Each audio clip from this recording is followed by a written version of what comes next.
दंडवत हो. पूर्वार्ध लीळा क्रमांक 110. भोग नारायणी माये 10 भेटी.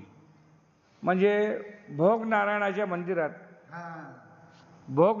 मंदिरात दोघी माय लेकींची भेट. गदोनायकाची ये ब्रह्मपुराये माये धुवाये घर, तिया काही प्रयागी स्नान करीती तोची देवो पाहती. तर बाई सांचे गुरुभाऊ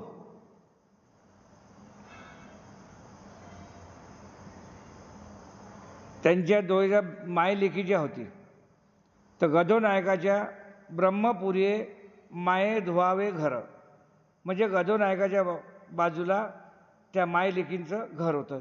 तिया काही प्रयागी स्नान करीती तोची देवे पाहती, कही लोणारी स्नान करीती तेची देवो पाहती. ते प्रयाग म्हणजे तिथले जे मंदिर होते त्या मंदिराला प्रदक्षिणा करती, त्यावेळेस देव त्यांना पाहत होते. तिथले जे देव आहे मंदिरातले, प्रत्येक मंदिरात जायचं, देव पाहायचं. प्रत्येक जेवढं मंदिर दिसले प्रत्येक मंदिरात जायचं, देव पाहायचे, दर्शन घ्यायचे.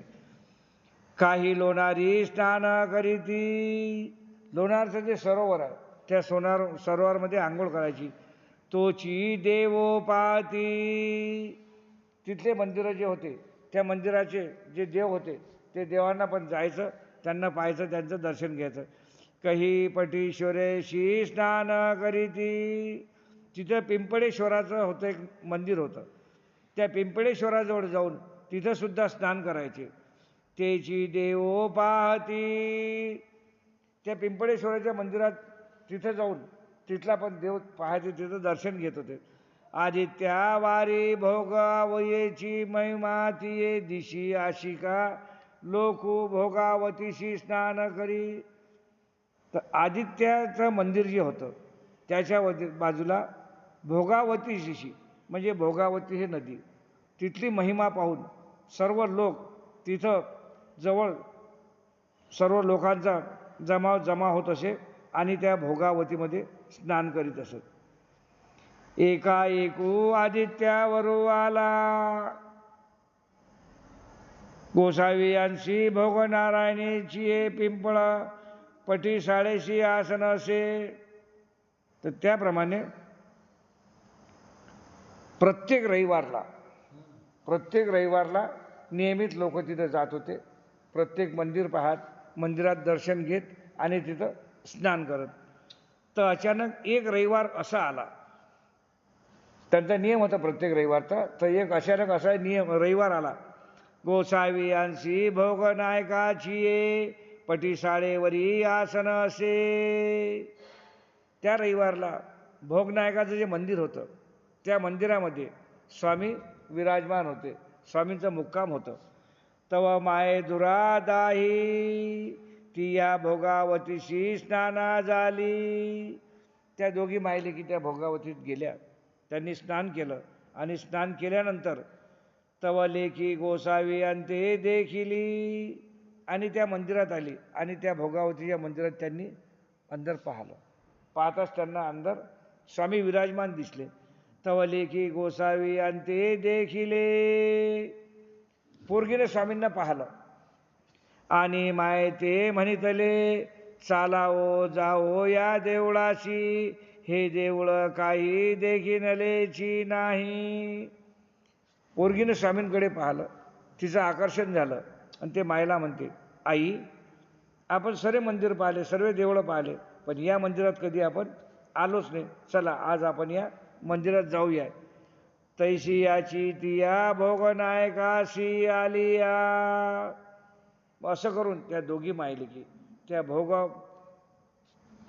भोगावती मंदिराच्या आतमध्ये आल्या. लेकी गोसावी अंते देखिले, सामोरी आली. पोरीनं आणखी स्वामींना पाहिलं, स्वामींना पाहिल्यावर ती मुलगी समोर आली. दंडवत घातले श्री चरणा लागली. तिने स्वामींना दंडवत घातले, श्री चरणावर लागली. श्रीमूर्ती पाहती होती माता भीतरी गेली. हे स्वामींची श्रीमूर्ती पाहून मग्न झाली, तिथंच उभी राहिली, पाहत पाहत उभी राहिली. आईला वाटलं अजून काहून बाहेर नाही येत. मग आई आतमध्ये मंदिरात शिरली. देवता पाहिली, आतमध्ये देवी देवता होती. ते देवी देवता पाहिली, तिचं दर्शन घेतलं आणि आली माता म्हणितले. देवी देवताचं दर्शन घेतलं, बाहेर निघायला लागली आणि ते आवाज देते, हा ओ देवा पहावया आली श्री परी देवो पहातीची ना. पोरीला म्हणते, अव ए पोरी, तू तर देव दर्शन करायला आली, मंदिरात मूर्ती आहे, तू मूर्तीजवळ गेली नाही, मूर्तीचं दर्शन घेतलं नाही, काहीच नाही, कशीच नाही, आणि तिथंच काय करू, तिथंच काहून उभी राहिली, टक पाहून राहिली. ते योगीची होती. माय इकडे सांगून राहिली, पण पोरीचं मायाकडे काही लक्ष नाही. ते आपली गपचूप तिथं उभी राहिली. माता म्हणितले, चाल गे जाओ, लेकी बैसली होती. माय म्हणते, चाल ना बाई, उशीर होऊन राहिला, चाल लवकर, आपण निघून जाऊ. ते विनवणी करून राहिली पोरीची, पोरीला आवाज देऊन राहिली, पण पोरीचा काही उत्तर नाही, हालणं नाही, डोलणं नाही, काही नाही. चुपचाप ते तिथं बसलीच होती. ते निरोधे उठली तैसाची जरू आला. मग ते मजबुरीने तिथून उठली आणि उठल्याबरोबर तिला ताप आला. त्या पोरीला भोगावतीये गेलिया, स्नाने केली, मग घराशी आलिया. भोगावतीमध्ये गेल्या दोघी मायलेकी, आंघोळ पाणी केल्या आणि आंघोळ पाणी करून दोघी मायलेकी आपल्या घरी आल्या. तैशीची लेखी निजेली. पोरगी येऊन आल्याबरोबर ताबडतोब झोपली. तव अवस्था प्रगटो सरली. ती स्वामींच्या विरहानं व्याकुळ झाली. तिला चिंता फक्त स्वामींचीच. स्वामींचा तिला वेध लागले आणि त्याच्यामुळे तिची अवस्था व्याकुळ झाली. स्वस्थ अवस्था, तिची अवस्था बिघडली. माता पाहिले तव लेकीशी देह जाय, ऐसा जरू आला असे. माय आली, मायनं पोरीच्या अंगाला हात लावून पाहिला. तिचं आम गरम जळून राहिलं. तिला एवढा ताप की आता या तापानं हे मरणार, इतका ताप होता. मातेशी लेकी थोरू पडिये. त्या आईला ती मुलगी थोरली, एकूण ती एक पोरगी होती आणि खूप लाडाची होती. तर मायले पोरगी लाडाची असते, ती खूप लाडाची होती. ते तिशी धावावी करू लागली. मग ते माय इकडे धाव तिकडे धाव, काय करू कसं करू, धावपळ करायला लागली, तडफड करायला लागली. तुले काय देऊ, काळा देऊ, काय देऊ, कसं देऊ, काय करायचं आता. वा एकुलती एक पोरगी आईले एवढा ताप आहे की मरून जाईन तापाने, एवढा ताप आहे. माता पुसले, आगे आई तुझं काही काढा पाचन करू, काही शीत पथ्य करू. आई म्हणते, तुले काळा करू का, काही की गरम थंड काही प्यायला देऊ, काय करू तू सांग, तू म्हणशील ते मी करून द्यायला तयार आहे. तव ती या म्हणितले. तर पोरगी आपल्या आईला म्हणाली, आई मज काही करावे न लगे, भोगनायकाची जे पुरुष भेटले, ते आणते आनिशी, तरी माझे देह वाचेल एरवी जाईल. तर मायनं जसं विचारलं, तुला गरम शीतळ काही पदार्थ देऊ काय, काळा करून देऊ काय, जेणेकरून तुझ्या अंगातला ताप कमी होईल. तर पोरगी म्हणते, आई नको, आपण ज्या भोगनायकाच्या मंदिरात गेले होते तेथं एक ईश्वरी पुरुष बसलेले होते, त्यांना जाऊन तुम्ही इथं आणा. ते जर आले तर मी वाचतो, अन्यथा मी मेल्याशिवाय राहत नाही, मी वाचू शकत नाही. पोरीनं आपल्या आईला असं सांगितलं. तो का आई? ते म्हणते, हो जाऊ मी? तर म्हणते, हो का आई? हो आई, तू जा. मग माये भोगा नायका येशी आली, तव गोसावी आणशी तेथची आसन असे. मग ते त्याची आई भोग नायकाच्या मंदिरात आली आणि तिथं पाहते तर स्वामी तिथं ओट्यावर विराजमान होतेच. गोसावी यांशी दंडवत घातले, श्री चरणा लागली. गोसाविया पुढा वगे गोष्ट सांगितली. तिथं आली, स्वामी विराजमान होते ओट्यावर. स्वामींच्या समोर आली, त्यांना दंडवत घातले, श्रीचरणा लागली आणि समोर बसून तो सर्व जो इतिहास आहे आपल्या मुलीचा, कसं कसं झालं, काय झालं, तिला असा असा ताप आहे आणि तिनं मला सांगितलं की जोपर्यंत तुम्ही येत नाही तोपर्यंत ठीक होत नाही. तुम्ही आले तरच मी वाचीन, नाहीतर मी मेल्याशिवाय राहत नाही या तापातून. असा तिनं सविस्तर जे होता आपला इतिहास तो स्वामींना सांगितला. सर्वज्ञे म्हणितले. तिने हे सांगितल्यानंतर स्वामी तिला म्हणाले, बाई काही म्हणत असा. बाई तुम्ही असं काय म्हणून राहिल्या, हे कसं काय, तुम्ही असं काय म्हणून राहिल्या. ती या म्हणितले, जी जी गोसावी तेथ बीजे करावे जी. तर असं काय म्हणून राहिल्या. तर मग ते म्हणते, नाही स्वामी राया, जी जी तुम्हाला तिथं चालावंच लागते, तुम्ही तिथं माझ्या घरी चला. सर्वज्ञे म्हणितले, बाई मासडी असे ते पाणी आणतो, वितू वितू जाये. काय म्हणतात, बाई पाण्यातली मासडी ज्या टाइमने व्याहते, बाई मासडी असे ते पाणी आणतो, वितू वितू जाये. पाण्यातली मासडी जी आहे ते अंडे देते, जसे जसे अंडे देते आणि जशी जशी ते समोर जाते, समोर गेल्यानंतर मागे वळून त्या अंड्याकडे पाहते. काय, ते अंडे सोडल्यानंतर ते समोर जाते आणि मागे पाहते. त्या अंड्याकडे पाहिल्यानंतर त्या अंड्याला जीवनकाळ भेटते. काय, जीवनकाळ भेटते आणि त्याच्या अंड्यामध्ये जीव संसरते. तिने मागे पाहिलं नाही तर ते अंड तोपर्यंत पाण्यात वाहून जाईल. तर अंड सोडलं ते मागे पाहते, त्या अंड्याकडे पाहते, अंड्याकडे पाहिल्यानंतर त्याच्यात जीव संसरते. मागोते परोते दृष्टीपासून एका वेद संचरिती. तिने मागे त्या अंड्याला पाहिल्याबरोबर त्या अंड्याला वेद संचरतो आणि त्याच्यात बच्चा तयार होते. तसं होत नाही. मग गोसावी विनवणी गोसा स्वीकारिली.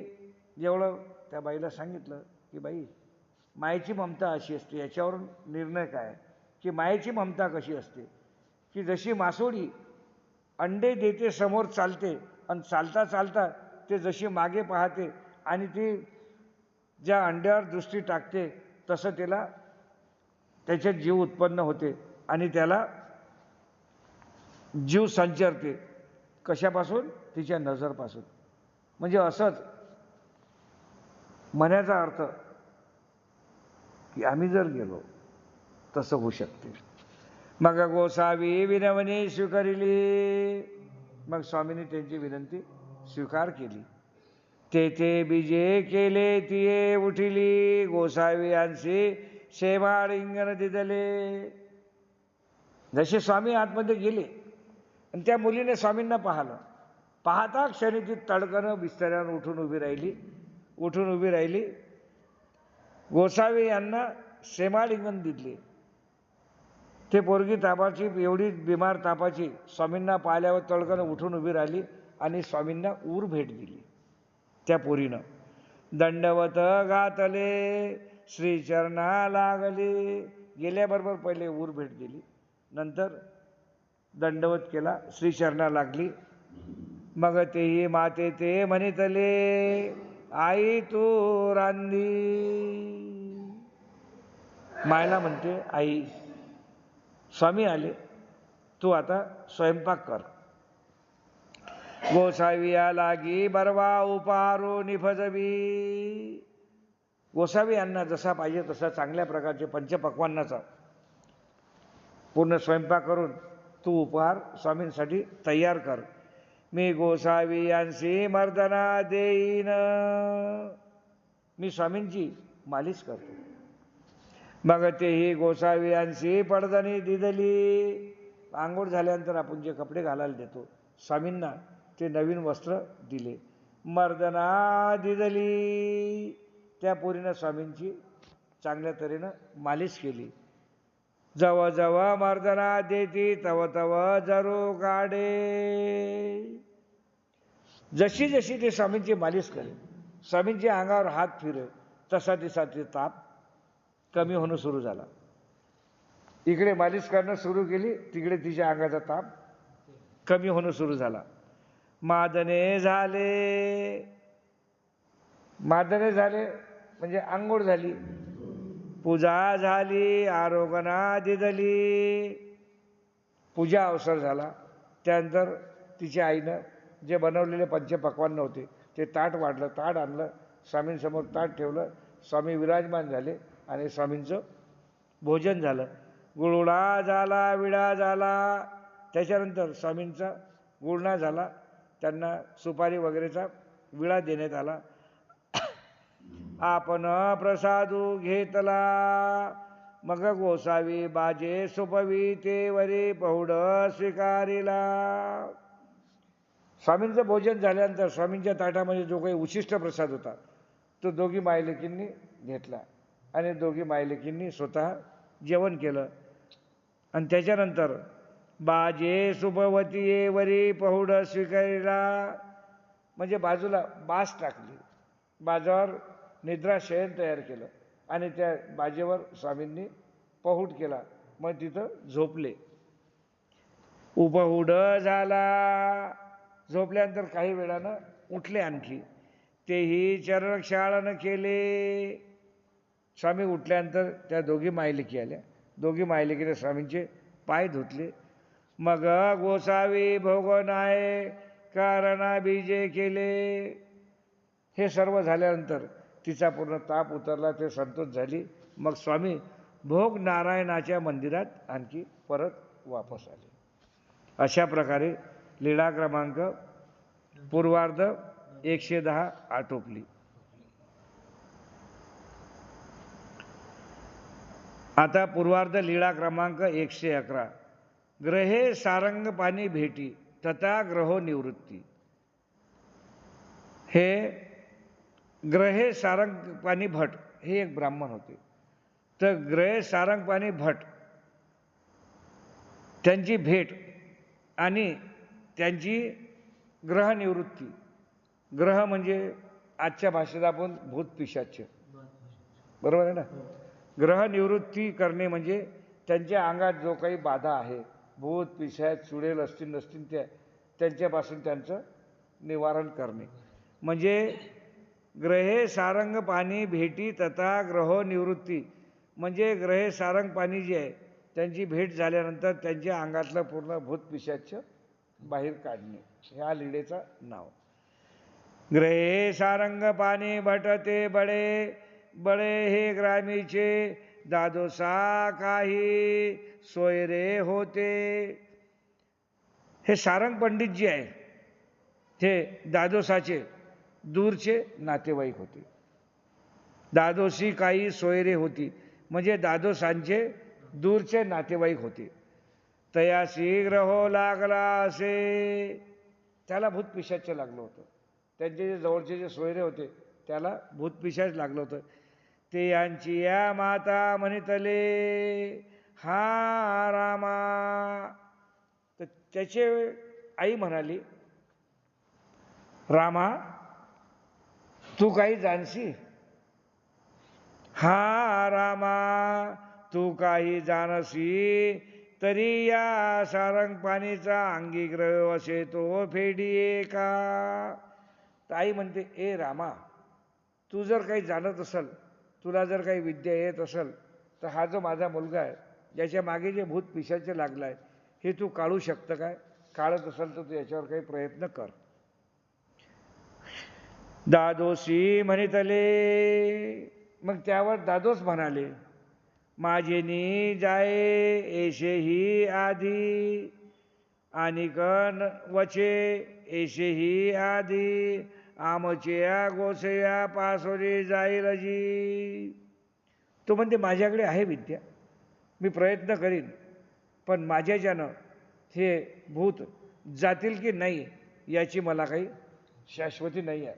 पण आमचे जे गुरु आहेत, आमचे जे गुरुजी आहेत, त्यांच्याजवळून गोसावियापासून हे भूत पिशाचे दूर होतील याची गॅरंटी.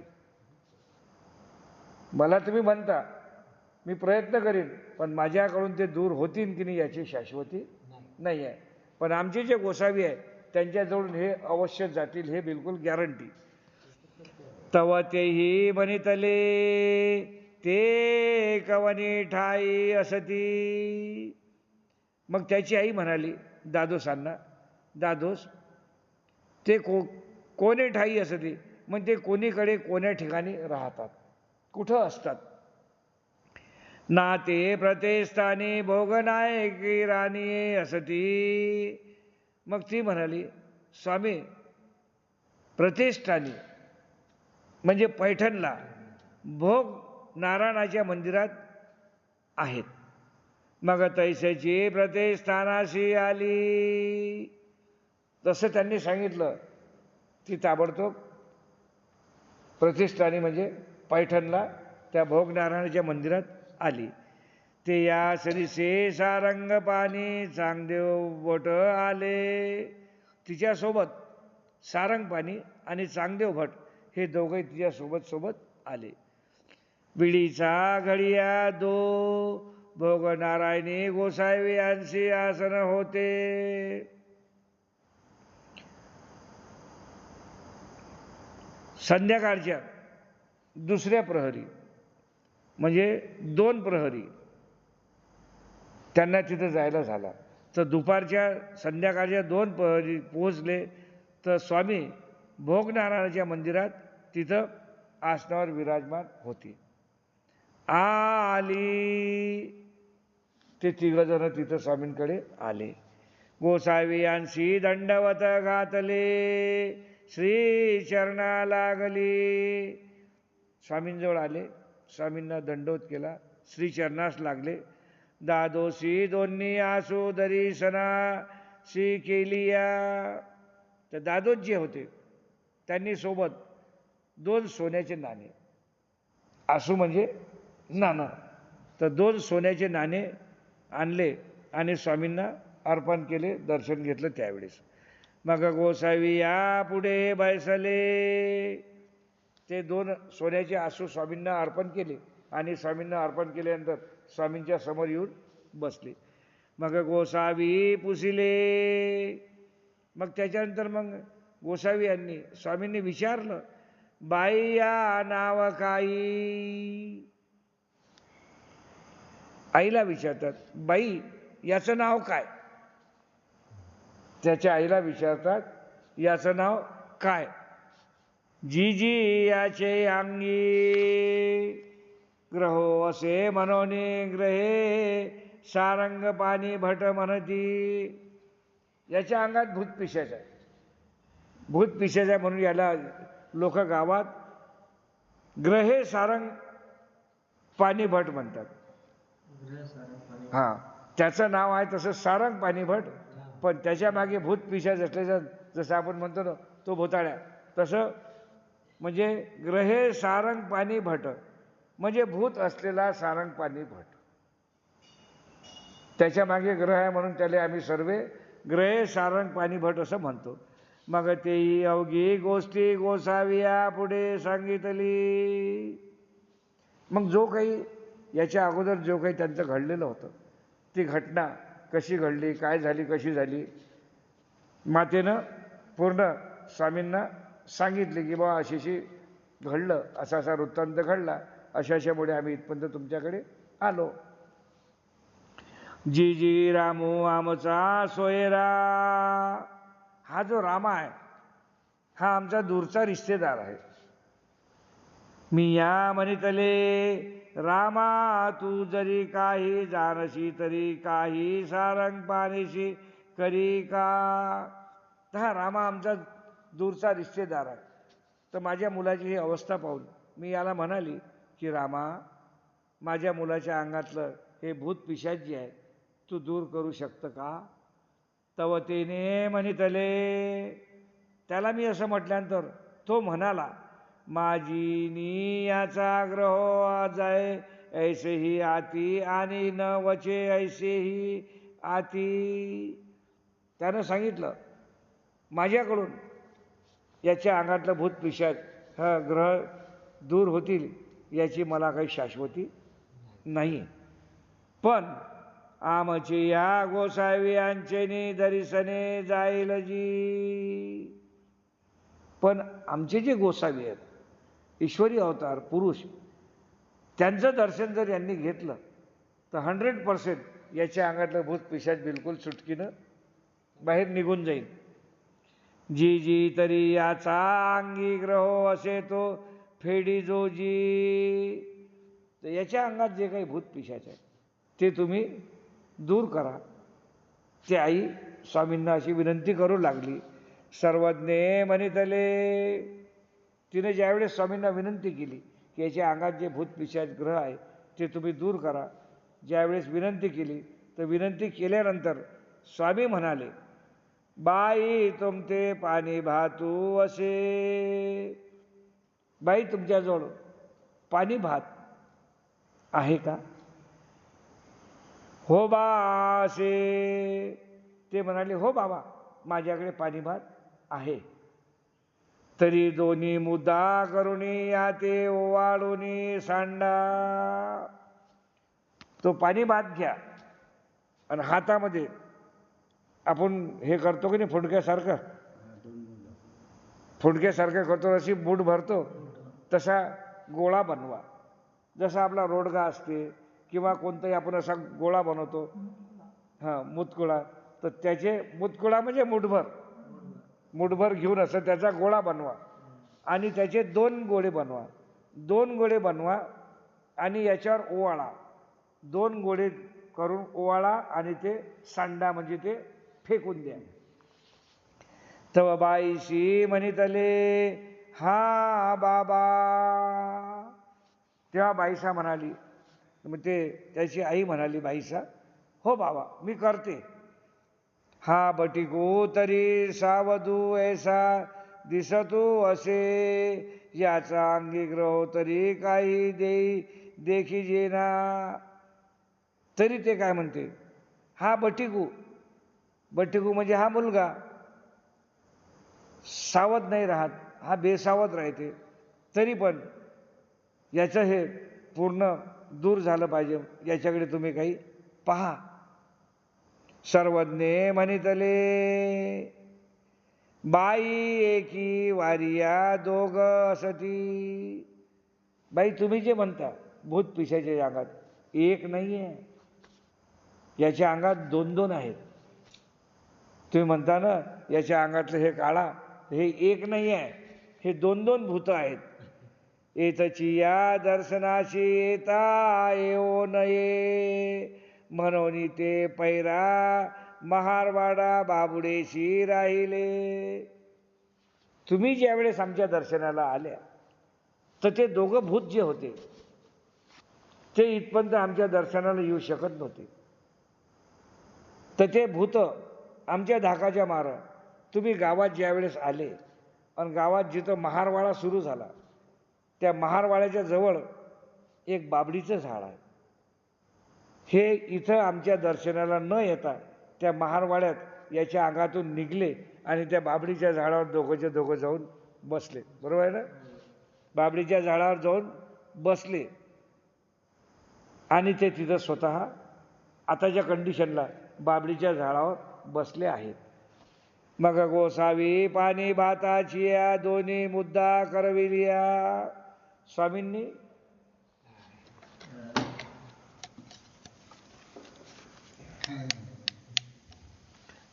दोन्ही मुठा पाणी भाताच्या 2 मुठा बनवायला लावल्या. ते या ते ओळवणी जे या वाटा आली ती वाटशी ठेविलिया.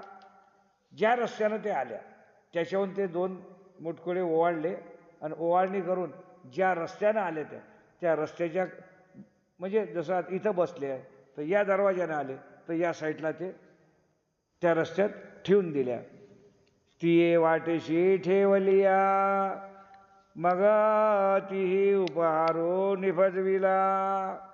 ते उतारून ठेवून दिले वाळून आणि मग तिनं स्वामीसाठी चांगल्या प्रकारचा उपहार नैवेद्य तयार केला. गोसावी आरोग्या झाली.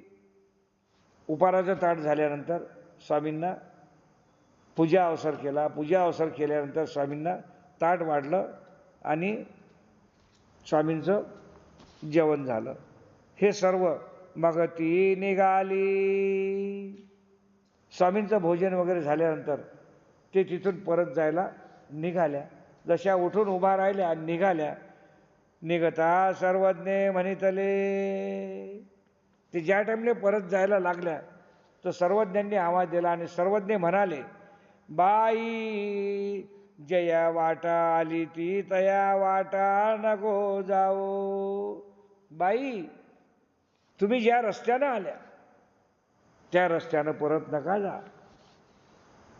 तुम्ही या रस्त्यानं आल्या त्या रस्त्यानं परत जाऊ नका.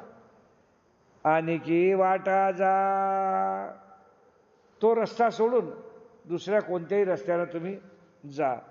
तीही म्हणितले काजी. तिने स्वामींना विचारलं, बा आम्ही या रस्त्यानं आलो, या रस्त्यानं तुम्ही जायची मनाई केली, दुसऱ्या कोणत्या रस्त्यानं जा म्हणता, याचं कारण काय? असं का की त्या रस्त्यानं का नाही जायचं? सर्वज्ञे म्हणितले, बाई ते वाट पाहता ती. बाई तुम्ही त्या रस्त्यानं जर जासाल तर ते जे 2 भूत आहे ते महारवाड्याच्या बाजूला जे बाबडीचं झाड आहे त्या झाडावर बसेल आहेत आणि ते तुमची वाट पाहून राहिले की आले की अजून आपला बजेट बसवायचं. बाई दृष्ट वैर सुख विजे. स्वामी म्हणाले, दृष्ट म्हणजे नजर वैऱ्यापासून चुकवायची. तुमचा वैरी जर समोर उभा आहे त्या वैऱ्यावर तुम्ही दृष्टी का टाकता?